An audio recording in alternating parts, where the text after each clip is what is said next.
Welcome to we talk.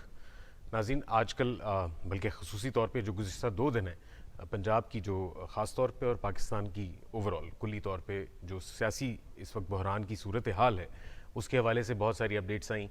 कल जिस तरह एक डी नोटिफिकेशन या डी नोटिफाई करने का सीएम पंजाब साहब को जो है वो भी एक अमल हमने देखा। उसके बाद फिर आज कैसे लाहौर हाई कोर्ट ने जो है उनको दोबारा रीइंस्टेट कर दिया और वो डी नोटिफाई किया जाना जो है वो एक सेट असाइड हुआ और चौधरी परवेज़ इलाही साहब जो हैं वो वापस फिर इस वक्त सीएम पंजाब हैं।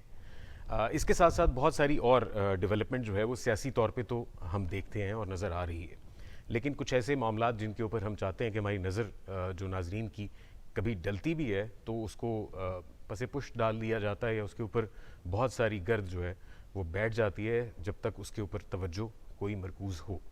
इसी तरह का एक वाक़या पेश आया तकरीबन 2-3 दिन पहले। लाहौर की दाखिली रास्ते जो ठोकर न्याज बेग का इलाका है, वहाँ पे जो किसान बिरादर हैं हमारे, वो जनूबी पंजाब से आने वाले कुछ हमारे किसान भाई वहाँ पे लाहौर में दाखिल हो रहे थे और उनको भारी नफरी के ज़रिए, पुलिस की भारी नफरी के ज़रिए लाहौर में दाखिले से रोक दिया गया। अब कुछ डिटेल्स पता लगी तो मालूम हुआ कि ये किसान जो हैं कुछ मुतालबात लेकर एहतजाज कर रहे थे और इस एहतजाज के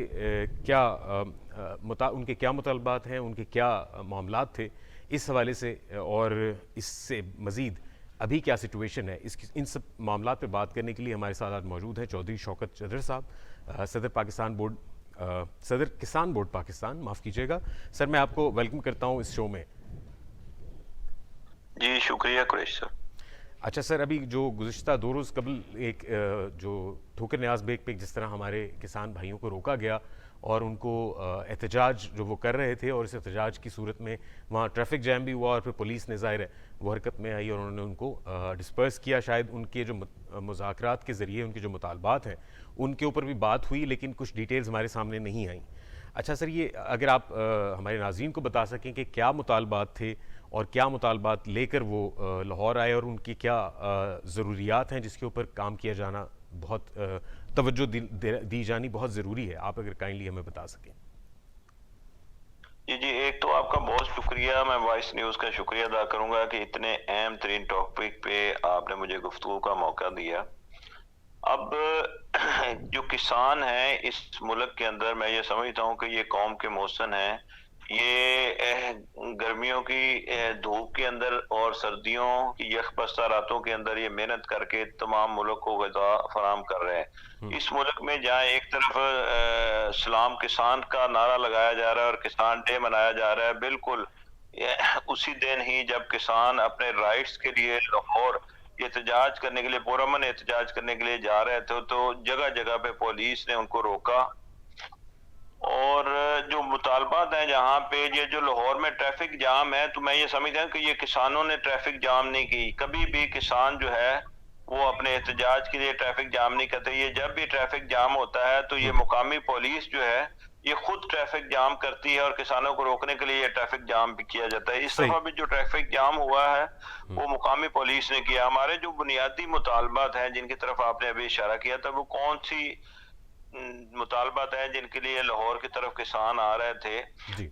इस वक्त गंदम जो है वो एक अहम तरीन क्रॉप है और मार्केट के अंदर इस वक्त 4100 रुपए फी मन उसका रेट हो चुका है। किसान जो है वो बार बार हुकूमत पंजाब से मुतालबा कर रहे हैं कि गंदम की इस वक्त जो कीमतें लागत है उसके मुताबिक जो हुकूमत पंजाब ने उसका रेट अनाउंस किया वो किसानों के लिए किसी सूरत उनको काबिल कबूल नहीं है। सिंध की तरह पंजाब के किसान को भी 4000 रुपए फी मन गंदम का रेट दिया जाए। अगर गंदम का रेट 4000 रुपए फी मन नहीं देना चाहते तो कम से कम हमारी जो कीमतें लागत है उसकी कमी की तरफ तवज्जो दी जाए। पंजाब हुकूमत जो है इस वक्त डीएपी खाद जो है वो हमारी तारीख की बुलंद तरीन सतह पे पहुंच चुकी है, तकरीबन 10,000 रुपए से ऊपर उसका रेट है। यूरिया खाद मार्केट के अंदर अवेलेबल नहीं है, वो ब्लैक मार्केटिंग उसकी हो रही है और 3,000 से 3200 रुपए पर बैग ब्लैक मार्केटिंग में फरोख्त हो रही है। इस तरह बाकी फास्फोरसी खादें या दीगर ज़राई मुदाखल में जिसमें हमारे एग्रीकल्चर इनपुट्स हैं, हमारी ज़रई अद्वियात है, उनकी कीमतों के अंदर होशरुबा इजाफा हो चुका है। सही। इतने ज़रई मदाखल के साथ किसानों के लिए जो है काश्तकारी करना मुमकिन नहीं रहा। इसके साथ साथ इस वक्त जो सबसे बड़ा जुल्म किसानों पे ढाया जा रहा है वो ये है कि गन्ने का क्रशिंग सीजन शुरू हो चुका है। अब नाजायज किस्म की कटौतियां शुगर मिलों के अंदर हो रही हैं।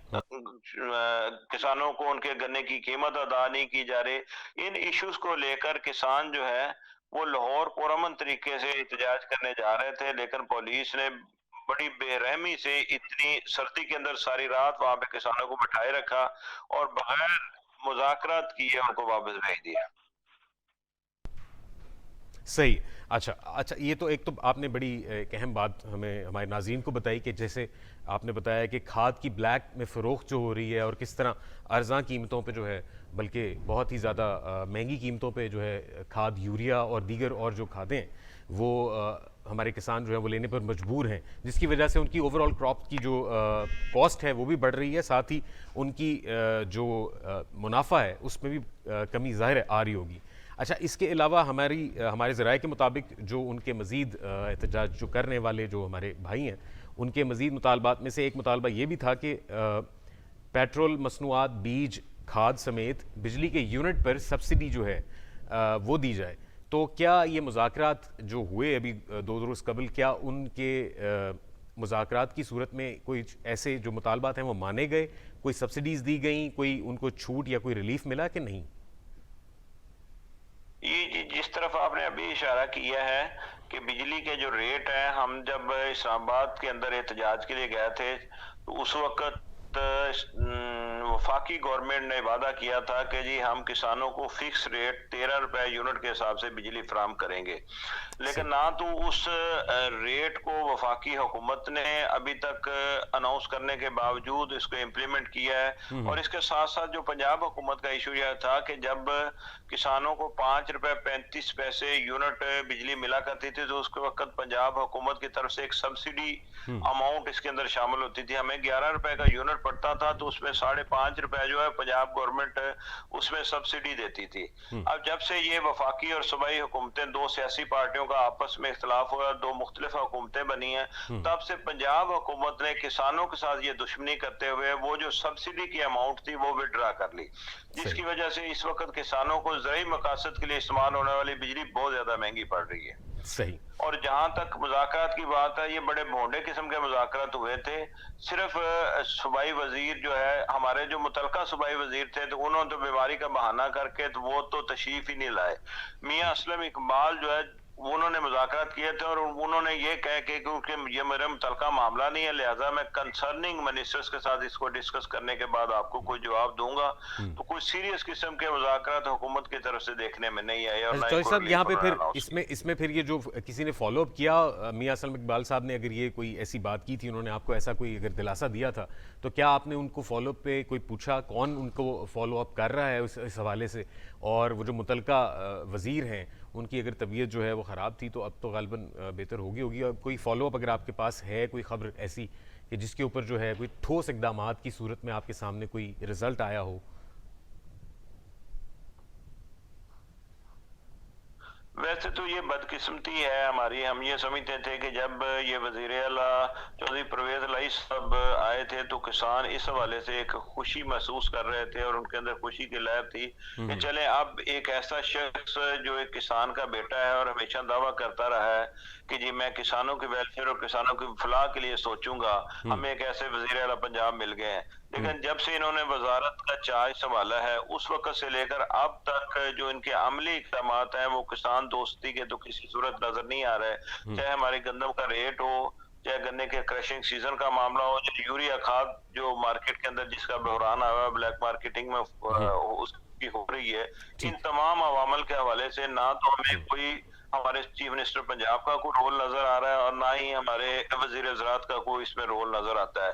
अब ये जो मुज़ाकरात करते हैं ये बेसिकली ये डंक पॉलिसी का तरीकाकार है और हर दफा किसी न किसी मिनिस्टर को आगे करके ये मामलात को टाल मटोल से और एक मौखर कराने के चक्कर में रहते हैं। और इस दफा भी मैं ये समझता हूँ कि ये अपने इस मकसद के अंदर तो ये कामयाब हो गए हैं कि इन्होंने किसानों को बगैर कोई रिलीफ दिए वापस भेज दिया। और अब फॉलो अप जब भी इनके साथ करेंगे तो ये तो इस वक्त हुकूमत अपने सियासी मामला में बड़ी फंसी पड़ी है, बिल्कुल। तो इन्होंने उस पर किसानों को क्या रिलीफ देना है। तो अच्छा। मैं तो आपके तवज्जुह से भी ये गुजारिश करूंगा कि ये हुकूमत पंजाब को कम से कम इस हवाले से बड़ा सीरियस हो जाना चाहिए कि इस वक्त पंजाब वो वाहिद सूबा है कि जिसने गंदम पैदा करनी है और पूरे मुल्क ने वो गंदम खानी है। अगर ठीक। पंजाब का सूबाई जो चीफ मिनिस्टर है और सूबाई वजीर ज़राअत या वजीर खुराक जो जी है जी। वो इसमें अदम दिलचस्पी का सबूत देंगे और इसमें लातलकी का मुजाहरा करेंगे तो हम एक बहुत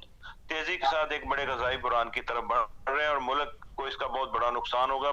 मैं तो इसको इस तरह कहूंगा कि ये एक मुल्क दुश्मनी है। अच्छा सर, एक सवाल, क्योंकि माजी में भी 2020 गालिबन नवंबर की 5 तारीख थी 2020, और सेम इसी जगह पे ठोकर न्याज बेग पे हमारे किसान जो हैं भाई वो एहतजाज कर रहे थे, और वहाँ पे पुलिस की कार्रवाई के दौरान जो है मलिक इशफाक लंगड़ियाल साहब जो हैं उनकी हलाकत भी जो है वो हुई। तो उस हवाले से भी अगर आप हमें कुछ डिटेल्स बता सकें कि उसके ऊपर भी कोई किसी किस्म के कोई कानूनी कार्रवाई की गई, कोई उस रिलीफ मिला, या इसी तरह उनको भी जो है डंक टपाऊ जो उनकी पॉलिसी है उसके मुताबिक जो है उनको डिस्पर्स करने के बाद जो है वापसी हुई और ख़त्म हो गई बात। और इस बार फिर हमने देखा कि 2 दिन पहले जिस तरह ये मामला जो है वो फिर दोबारा जो है वो सर्द मोहरी की नज़र हो जाएगा, हमें नज़र आ रहा है। आप क्या समझते हैं कि क्या इस फॉलोअप को कैसे मज़ीद बेहतर तरीके से किया जाना चाहिए, और वज़रा के अलावा भी जो दीगर रहनुमा हैं जैसे असलम इकबाल साहब अगर आ गए हैं सामने तो उनको भी पूछा जाना चाहिए, क्योंकि चौधरी परवेज़ इलाही साहब तो इस वक्त अपनी हुकूमत बचाने में मसरूफ़ है। जी, ये जो आपने इस नवंबर वाले वाक़े का जिक्र किया, मैं ये समझता हूँ कि हमारी मुल्क की तारीख का एक स्याह-तरीन दिन है ये, कि जब इस मुल्क की फूड सिक्योरिटी के ज़ामन किसानों पे वहाँ पे आंसू गैस के शेल फेंके गए और उन पर जो केमिकल इस्तेमाल किया गया जिसके नतीजे में इशफाक लंगड़ियाल की शहादत हुई थी। जी जी। लेकिन बदकिस्मती ये देखें कि उसकी अभी तक कोई एफआईआर नहीं कटी, उस पर कोई फर्दर कार्रवाई नहीं हुई। और हाँ, पंजाब हुकूमत है, इसने अभी तक उस पर कोई एक्शन नहीं लिया और आज तक उस पर कोई चीजें नजर नहीं आ रही। बाकी जहां तक रही ये बात सीरियस की, तो मैं तो बिल्कुल ये समझता हूँ कि हमारी ये जो मौजूदा पंजाब हुकूमत है जी। ये इनके लिए शायद पूरा का पूरा पंजाब जो है वो सुकड़ के गुजरात के अंदर चला गया है। इनकी पूरे सूबे पे कोई तवज्जो नहीं है। इस वक्त गुजरात जो है वो कोई ज़रई इलाका नहीं है, बहुत ज्यादा वहां पे ज़राअत नहीं होती। अब जो ज़रई अहमियत है वो हमारे जनूबी पंजाब के अजला की है, हमारे सेंट्रल पंजाब की अजला की है। तो मैं ये समझता हूँ कि इस वक्त जितना बुरा हाल पिछले 4 सालों के अंदर हमारे इंफ्रास्ट्रक्चर का हुआ है कि खेतों से मंडियों तक की जो रसाई के लिए हमारी जो सड़कें थी वो इस कदर टूट फूट का शिकार है कि किसान अपनी अजनास मंडियों तक पहुंचाने में शदीद तरीन उनको मुश्किलात का सामना है। हमारी मार्केट कमेटियां जिन्होंने किसानों के हकूक का तहफ़्फ़ुज़ करना था वो इस वक्त करप्शन की आमाजगाह बन चुकी हैं। हमारे ज़रई इजला जो है वहां के डीसी साहबान जिन्होंने किसानों के हकूक का तहफ़्फ़ुज़ करना था वो इस वक्त किसानों की ज़रई ज़मीनों पे धड़ाधड़ जो है रिहायशी कॉलोनियां बनवा रहे हैं और उनकी अप्रूवल्स दे रहे हैं। और ये मैं समझता हूँ कि जितनी तेजी से इस वक्त तकरीबन 6000 रिहायशी कॉलोनियां जो ज़रई ज़मीनों पे बन चुकी हैं और उससे बड़े तेजी के साथ हमारा जो ज़रई रकबा जो है वो कम होता जा रहा है, हमारी आबादी तेजी से जा रही है। तो ये सारे अवामल जो है हमें बड़ी तेजी से गज़ाई बुरान की तरफ धकेल रहे हैं। अच्छा, बिल्कुल आपने बड़ी एक अहम जो है पॉइंट जो है उसकी तरफ आपने हमारी नाज़रीन की और हमारी भी तवज्जो मबज़ूल करवाई। लेकिन आप क्या समझते हैं इस वक्त जो करंट सिचुएशन है, जैसे आपने कहा खुराक का बुरहान भी जो है वो अनफॉर्चुनेटली खुदा न खास्ता वो भी इन फ्यूचर और मुस्तकबिल करीब में कहीं हम पाकिस्तान जो है इसका शिकार होगा।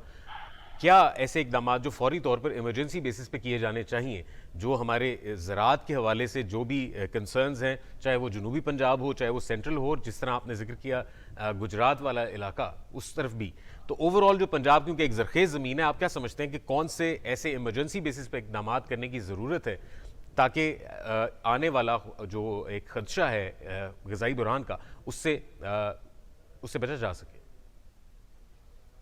जी, एक तो मैं आपके तवज्जुह से ये कहूंगा कि हुकूमत को फौरी तौर पर इस वक्त हमारे पास 18 मिलियन यानी 1 करोड़ 80 लाख एकड़ ऐसी जमीन पड़ी हुई है पंजाब के अंदर जो काबिल काश्त है, जेरे काश्त नहीं है।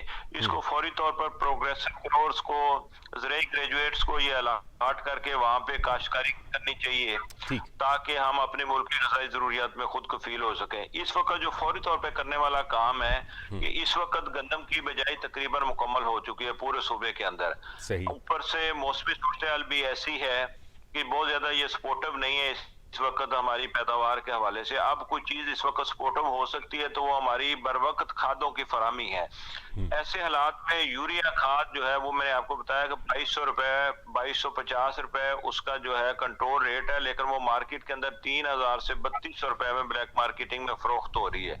हुकूमत को चाहिए कि फौरी तौर पर अपने तकरीबन जो हमारे ज़राई इजला हैं उसके अंदर मुतल्लिका डीसीज को इमरजेंसी बेस पे ये टास्क दे दिया जाए कि किसानों को यूरिया खाद की फरामी हर सूरत यकीनी बनाई जाए, ताकि गंदम को अगर खाद मिलेगी तो अगर हम 10% भी अपनी पैदावार के अंदर इजाफा करने में कामयाब हो जाएंगे तो मैं ये समझता हूँ कि हमारी मुल्की ग़िज़ाई ज़रूरियात के लिए कम से कम हम वाफर मिकदार के अंदर गंदम पैदा कर सकेंगे।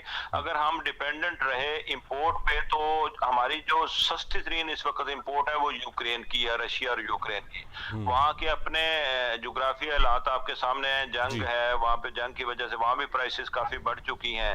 तो आने वाले वक्त में अगर हमें इसके अलावा किसी और सोर्स पे जाना पड़ा तो इस वक्त तकरीबन 6 अरब डॉलर से ज्यादा का बिल जो हमारा इंपोर्ट बिल है वो ऑयल सीड्स का है, और ऊपर से गंदम हम एक्सपोर्टर कंट्री हुआ करते थे। इस वक्त हमारी गंदम के अंदर भी इंपोर्ट्स बड़ी तेजी के साथ बढ़ रही हैं। बिल्कुल सही। अच्छा, ये आपने बड़ा अपने इंपोर्ट बिल को भी कम करना है। जी, यहाँ पे आपने जिक्र किया, एक बड़ी अहम बात आपने की कि जिस तरह हम लोग जो है एक ज़रूरी मुल्क होने के नाते हमारी जो economy, we are agri economy, we were considered to be, हम जिस तरह ज़राअत के हवाले से मशहूर हैं, क्योंकि यहाँ पे बड़ी ज़रखेज़ ज़मीन भी है। पंजाब का पूरा जो ज़मीन है वो बड़ी ज़रखेज़ है।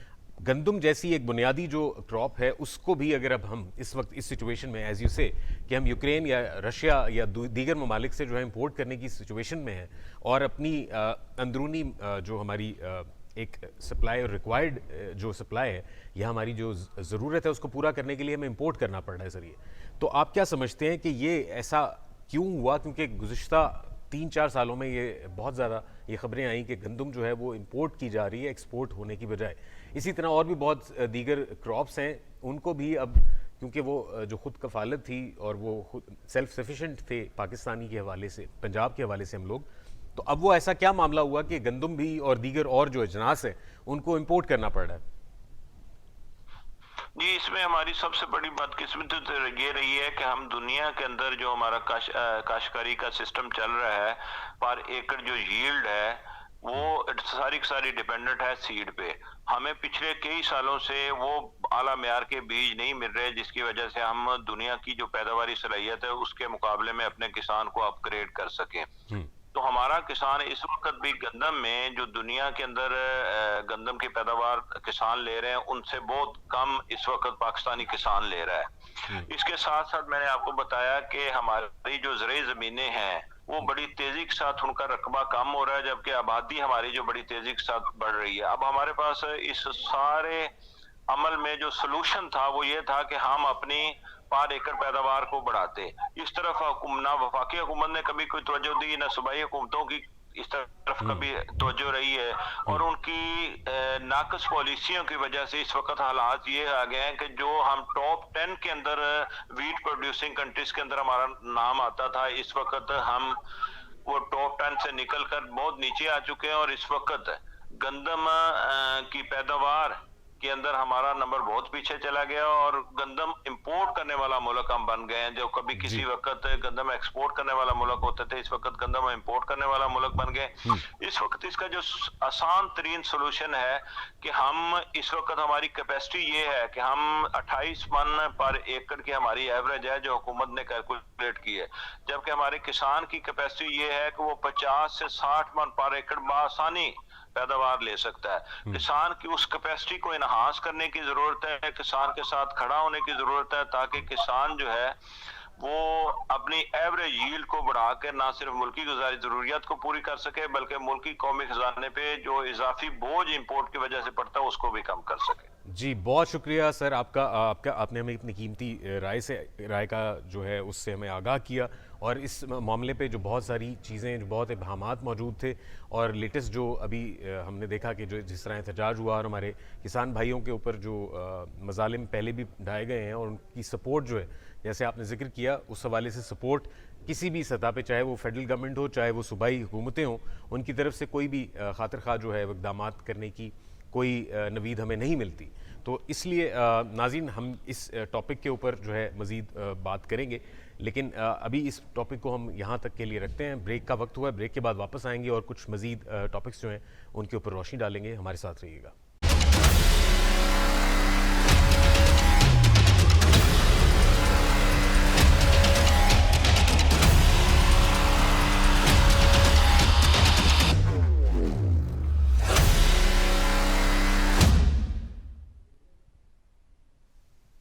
Welcome back.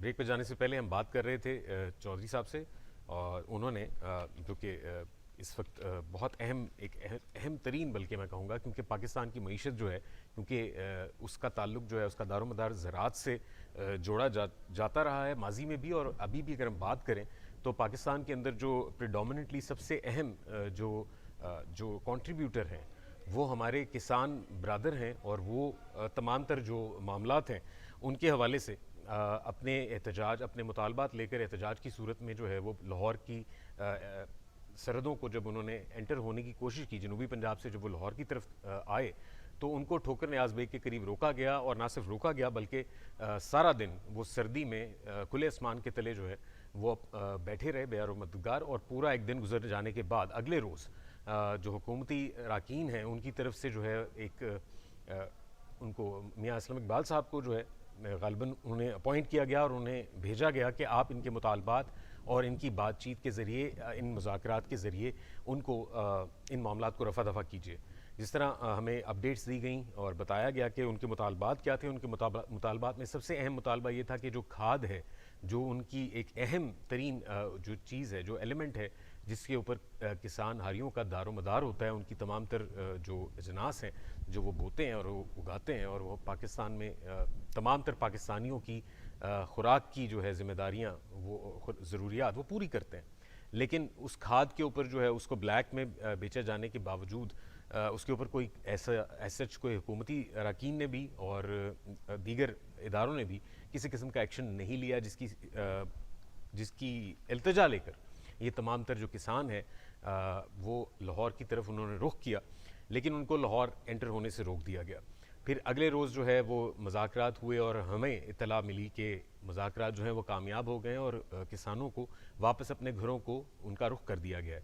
लेकिन जो हमारे किसान भाई हैं, उनके रिप्रेजेंटेटिव्स जो हमें बता रहे हैं, उन मुतालबात के ऊपर कोई खातिर खा जो है वो अमल दरामद भी नहीं हुआ, ना ही किसी किस्म का कोई ठोस इकदाम किया गया, बल्कि जो मुतल्लिका वज़ीर हैं, जो हमारे सूबाई वज़ीर खुराक और सूबाई वज़ीर ज़राअत हैं, वो अपनी बीमारी के सबब वो उनसे ना सिर्फ उन्होंने मुलाकात नहीं की, बल्कि उसके ऊपर कोई खातिर खा एक्टिविटी हमने मज़ीद नहीं देखी।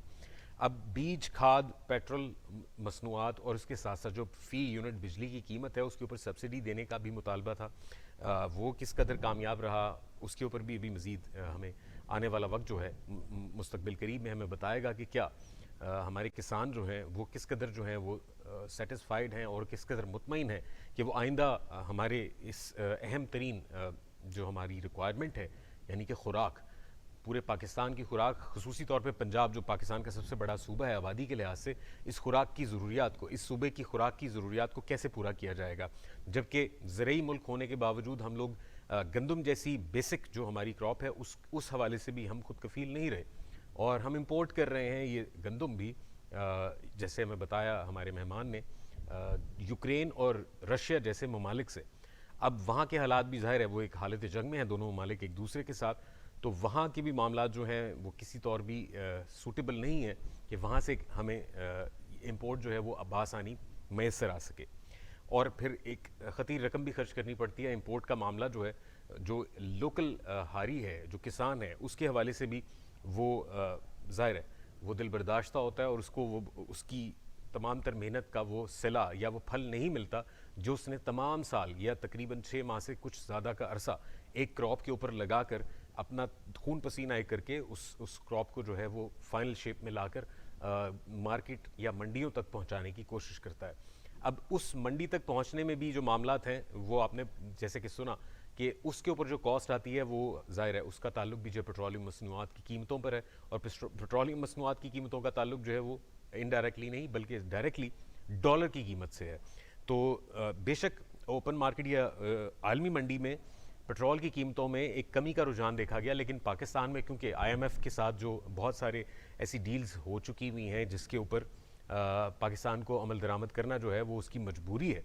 पाकिस्तानी हुकूमत जो है वो किसी तौर भी आम पाकिस्तानी को, एक आम शहरी को ये रिलीफ देने के से कासिर है, क्योंकि वो ऑलरेडी उसके हाथ बंधे हुए हैं आईएमएफ के साथ डील्स की सूरत में। जैसे हमें वज़ीर ख़जाना ने भी बताया कि फ़ी लीटर 50 रुपये तक की लेवी जो है वो मेक श्योर करनी है पाकिस्तान को और पाकिस्तान की हुकूमत को कि वो पेट्रोलियम मसनूआत की कीमतों में 50 रुपये फ़ी लीटर सिर्फ लेवी की सूरत में जो है वो उन्होंने लेनी है और अदायगी करनी है।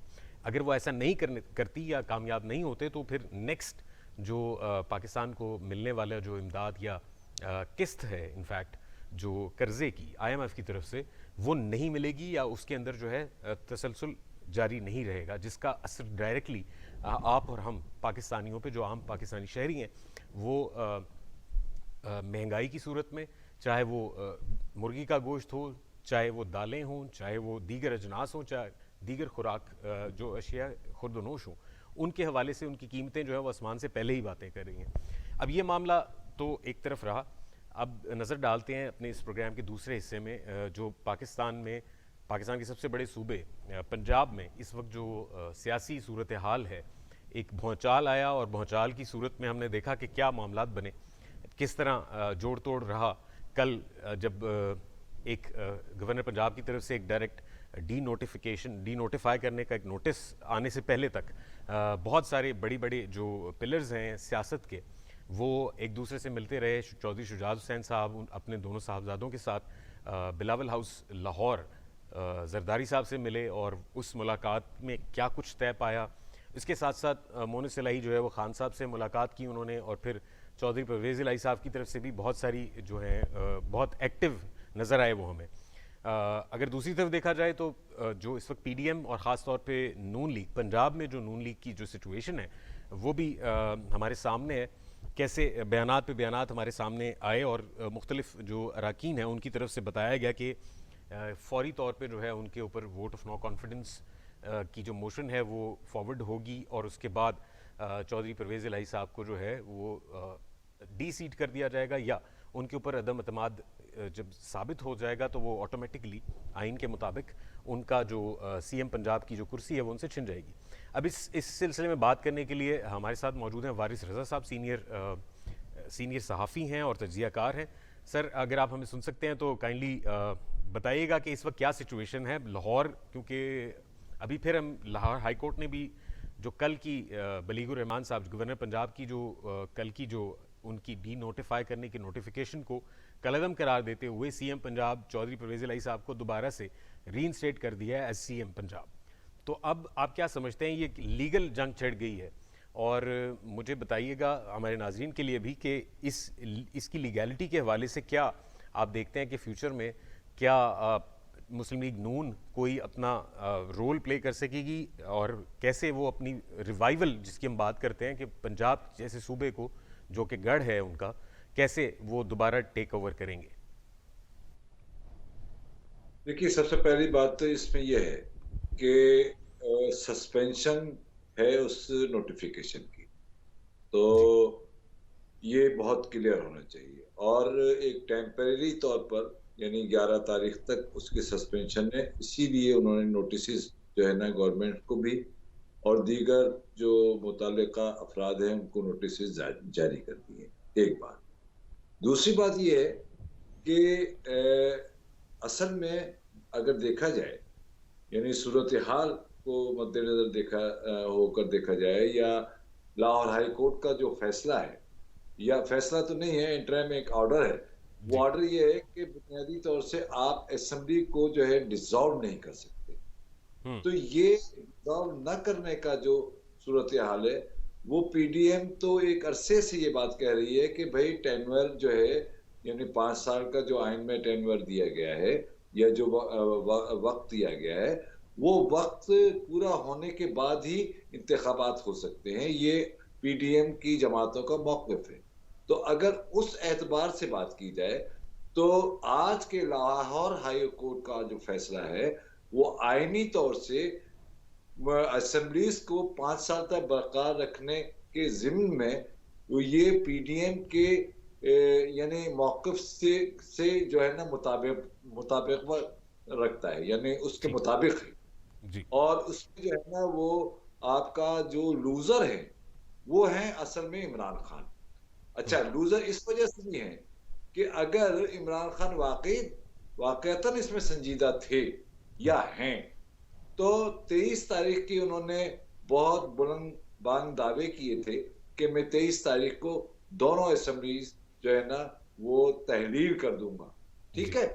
तो जब एक यानी लाहौर हाई कोर्ट के हवाले से पंजाब असेंबली का तो चले ठीक है, ये एक लीगल मामला आ गया, जी। लेकिन खैबर पख्तूनख्वा के हवाले से सवाल ये है कि वो आप क्यों नहीं तहरीर कर रहे। हम्म। इसका मतलब ये है कि सियासत में जो ये आप रंगबाजियां करते, हम्म। नौसरबाजी, देखिए सियासत नौसरबाजी का नाम नहीं है। सियासत जो है वो दानिश का नाम है, सियासत जो है हिकमत अमली का नाम है। आपकी इतनी, जो कि आप सियासी नहीं हैं, मैंने किसी आप ही के प्रोग्राम में कहा था कि they are not political hmm. Person, तो लिहाजा ये चूंकि सियासी नहीं है, तो सियासी चाल जो है वो चली जाती है सियासत में जो है ना, वो नौसरबाजियां या झूठ या फरेब या दीगर मामला से काम नहीं निपटाई। हम्म। ठीक। सर, एक और अहम बात, जैसे जैसे आपने जिक्र किया कि जैसे पंजाब गवर्नमेंट या पंजाब असेंबली के हवाले से जो तहलील करने के हवाले से तो चलें, ये प्रेशर जो है वो बनता गया, और उसके बाद जो है अब जो जितनी भी पेशरफ्त हुई हमारे सामने है। आपने जो जिक्र किया कि खैबर पख्तूनख्वा की जो सूबाई असेंबली है, उस हवाले से तो बड़ी क्लियर उनके पास एक स्टांस है पीटीआई के पास, और वो उनकी हुकूमत जो है वो तो बगैर किसी चैलेंज के वहाँ मौजूद है। तो उसको तहलील करने के हवाले से चौधरी फवाद चौधरी साहब ने भी जो है वो उनका एक बयान आया, उन्होंने मशरूत कर दिया कि केपीके की जो असेंबली है वो उसी सूरत में या उसी वक्त जो है वो तहलील करेंगे जिस वक्त पंजाब असेंबली जो है वो तहलील हो जाएगी या वो की जाएगी। तो पैरेलल एक ही बैक वक्त जो है वो करना चाह रहे हैं। तो इसका मतलब तो है वो फेस सेविंग वाली बात सामने आ गई, क्योंकि पंजाब तो उनके हाथ में नहीं है, और वो बड़ा क्लियर हो गया कि पंजाब से तो तकरीबन वो माइनस हो चुके हैं। तो केपी की जो गवर्नमेंट है, आप क्या समझते हैं कि इस वक्त कैसे पॉसिबल होगा कि वो एक सूबा जो जिसमें उनकी अक्सरियत है या हुकूमत है, अब वो उसको भी कैसे वो गिव अप कर सकते हैं? मुझे लगता है कि इम्प्रैक्टिकल है। भाई मैंने बहुत बुनियादी बात कही कि दे आर नॉट पॉलिटिकल। तो पॉलिटिकल जो अफराद होते हैं वो पॉलिटिकली फैसला करते हैं, पॉलिटिकली दानिश के एतबार से फैसला करते हैं।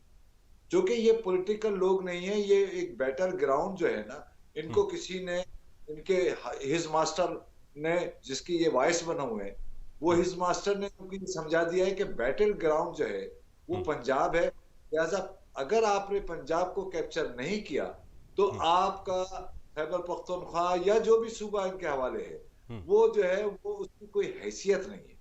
तो लिहाजा जो पंजाब की बैटल ग्राउंड को जो ये जवाब बना रहे हैं, तो ये जवाब मेरे ख्याल में मंतकी एतबार से भी, दलील के एतबार से भी, और सियासी हिकमत अमली के एतबार से भी इतना बोसीदा है और इतना कमजोर दलील है कि जनाब पहले जो है ना पंजाब की असेंबलीज जो है ना जो तहलील हो, भाई क्यों हो। मिसाल के तौर पर अगर आपके पास एक मुकम्मल इख्तियार के साथ एक सूबा है, तो आप कर दें उस वहां पर, यहाँ पर ठीक है, यहाँ जब अदालत तय करेगी जब हो जाएगा।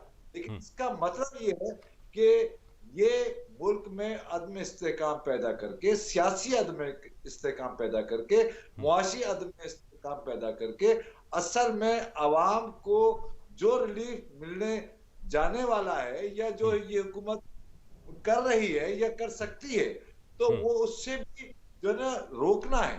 देखिए, रोकने का और हिंड्रेंस क्रिएट करने का जो ये हिकमत अमली है, ये सियासी नहीं, ये बहुत ही बहुत अफसोस के साथ ये इंतहाई नाकिस और मैं मुल्क दुश्मनी तो नहीं कहूंगा, लेकिन ये अवाम दुश्मनी और जमहूरियत दुश्मनी जरूर है। सर इसमें एक अहम पहलू ये आपने जो मुल्क दुश्मनी की बात की या अवाम दुश्मनी की बात की, खान साहब का जो है वो लेटेस्ट जो उन्होंने जो खिताब किया वीडियो लिंक के ज़रिए, जिस तरह वो उनका एक तसलसल है, उस हवाले से भी उन्होंने पिछले 8 माह के हवाले से कहा, उन्होंने इस कारकर्दगी के ऊपर जो है उन्होंने निशानदेही की उसकी कि देखिए किस कदर जो है वो इस वक्त लॉ एंड ऑर्डर सिचुएशन जो है वो अबतर हो चुकी है। इसी तरह जो आपने जिक्र किया कि माशी सूरत हाल जो है मुल्क की वो तबाहकारी उसका पेश खैमा देती है। और इसके साथ साथ अगर हम बात करें सियासी अदम इस्तेहकाम की, तो वो तो हमारे सामने बहुत ही विजिबल है। तो आप क्या समझते हैं कि ये पॉलिसी जैसे अवाम दोस्त है या अवाम दुश्मन है, सॉरी, तो अवाम जो पाकिस्तानी अवाम है वो तो पाकिस्तान को रिप्रेजेंट करते हैं, तो ये तो मुल्क अर्ज़ पाकिस्तान से ही दुश्मनी है। तो किस तरह आप समझते हैं कि इनका पॉलिटिकल मुस्तकबिल पॉलिटिकली कहाँ समझते हैं, कहाँ स्टैंड कर रहे हैं ये लोग, क्योंकि मॉरल हाई ग्राउंड तो बहुत अरसे से इनके पास से खत्म हो गई। तो समझने की है अवाम को भी और हम सबको। बात यह है कि ये बुनियादी तौर से तालिबान फिक्र के अफराद का एक गिरोह है, जो कि जिनके जो मुख्तलिफ इदारों में, जिनमें आपके यहाँ हमारे इस्टेब्लिशमेंट भी है, उसमें ये इन गिरोह के चंद अफराद बैठे हुए हैं, जो कि एक तवील अरसे से 1990 से ये कोशिश हो रही है कि यहाँ तालिबान फिक्र की जो है हुकूमत जो है वो कायम की जाए। उसमें सर हमीद उसके मास्टरमाइंड है। सर थैंक उस you so much. Mastermind unfortunately हमारा जो प्रोग्राम का वक्त है वो बिल्कुल आखिरी लम्हात में है। हम आपसे गुफ्तगू का सिलसिला जो है अगले प्रोग्राम में भी जारी रखेंगे। नाज़रीन, हमने कोशिश की कि इस वक्त जो मौजूदा सूरत हाल है, चाहे सियासी तौर पे हो चाहे मौशी तौर पे हो, और इसके साथ साथ जो पाकिस्तान के किसान जो तबका है, जो हमारे किसान भाई हैं, उनके ऊपर जो होने वाले जो मजालिम हैं, उसके साथ साथ उनके मुतालबात और उनकी आवाज़ को सुनने वाला कोई नहीं। हम कोशिश करते हैं कि हम उनकी आवाज़ बने और इस प्रोग्राम के ज़रिए इस आवाज़ को ऐवान तक पहुँचाएँ, उन ऐवानों तक पहुँचाएँ और उनका तस्फिया जो है वो किसी तौर भी जो है वो पॉसिबल हो। हम कोशिश करते रहेंगे। आप हमारे प्रोग्राम को देखते रहिए। अगले प्रोग्राम तक के लिए मुझे इजाज़त दीजिए। अल्लाह हाफ़िज़।